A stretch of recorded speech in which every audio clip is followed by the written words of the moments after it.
Bonsoir à tous, merci de vous informer sur RTI 1. Le Conseil national de la presse a présenté aujourd'hui son rapport 2017 au chef de l'État ivoirien. Le Conseil se félicite du bon qualitatif que le pays enregistre. La presse ivoirienne a obtenu une meilleure position, 5 places de gagner au classement annuel de Reporters sans frontières.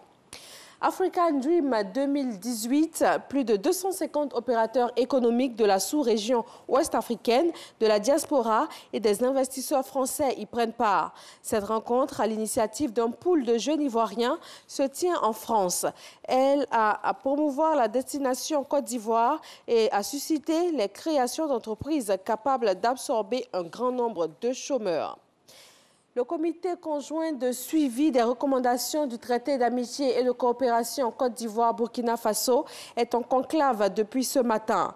Il procède à une évaluation des 11 accords de coopération signés entre les deux pays en juillet dernier à l'occasion de la 6e conférence au sommet du TAC de Ouagadougou. À l'issue de 3 jours de travaux, les experts vont procéder à l'examen de l'avant-projet de l'ordre du jour de la 7e conférence de Yamoussoukro.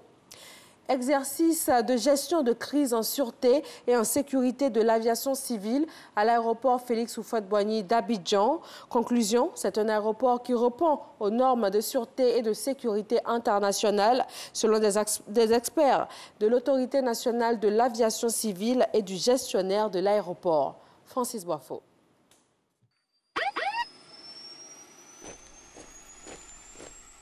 Cet exercice de gestion de crise en sûreté et sécurité à l'aéroport international Félix Houphouët-Boigny d'Abidjan est une exigence de l'Organisation de l'aviation civile internationale OACI.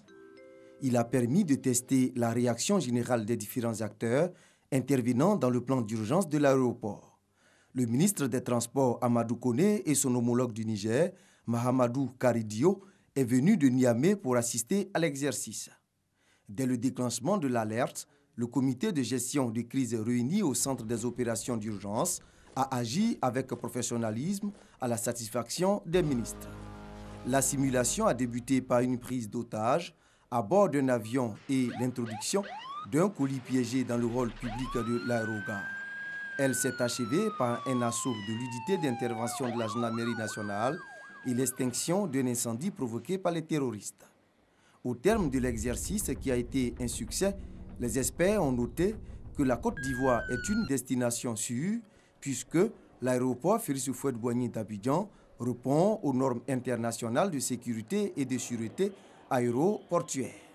En 2017, cet aéroport a accueilli plus de 2 millions de passagers et réalisé une hausse du trafic passager de plus de 13% par rapport à 2016. Abidjan accueille le 3e congrès régional africain contre la peine de mort. Ils viennent d'une vingtaine de pays du continent. Acteurs politiques, organismes internationaux et membres de la société civile échangent sur l'abolition définitive de la peine capitale dans les États africains. 44 pays d'Afrique sur 55 ont déjà aboli la peine de mort. Un camp de base de la MINUSCA a été attaqué dans la nuit d'hier dimanche à Bangui. Pas de bilan pour l'heure, mais c'est une tension supplémentaire dans une ville qui a déjà connu des violences au cours de la même journée de dimanche. Cette attaque du camp de base des casques bleus égyptiens et jordaniens, à quelques centaines de mètres de la résidence du chef de l'État, a donné lieu à des rumeurs de coup d'État. Direction Dakar, 30 Sénégalais, dont un imam, sont jugés pour des actes en lien avec le terrorisme. Leur procès, reporté 3 fois depuis fin décembre, a finalement débuté ce lundi matin. La justice sénégalaise leur reproche d'avoir cherché à mettre en place un réseau djihadiste dans le pays, plus précisément dans le sud. Les charges qui pèsent sur eux sont donc lourdes, mais pour leurs avocats, les preuves manquent et les faits sont inexistants. Il a passé sa 2e nuit en prison. Luiz Inácio Lula da Silva, ex-président brésilien et favori des sondages pour la prochaine présidentielle, espère une très rapide remise en liberté. Ses partisans se mobilisent en masse. Ses avocats tentent de le faire sortir de prison. L'un des 11 magistrats qui composent la plus haute juridiction du Brésil doit soumettre au vote une mesure provisoire qui pourrait suspendre l'incarcération de toute personne ayant encore la possibilité de recours auprès d'une instance supérieure. Et c'est le cas de Lula, condamné en appel à 12 ans et 1 mois de prison pour corruption et blanchiment fin janvier dernier. Et voilà qui marque la fin de ce Flash Info. Je vous retrouve pour le journal de 20 h. À tout à l'heure.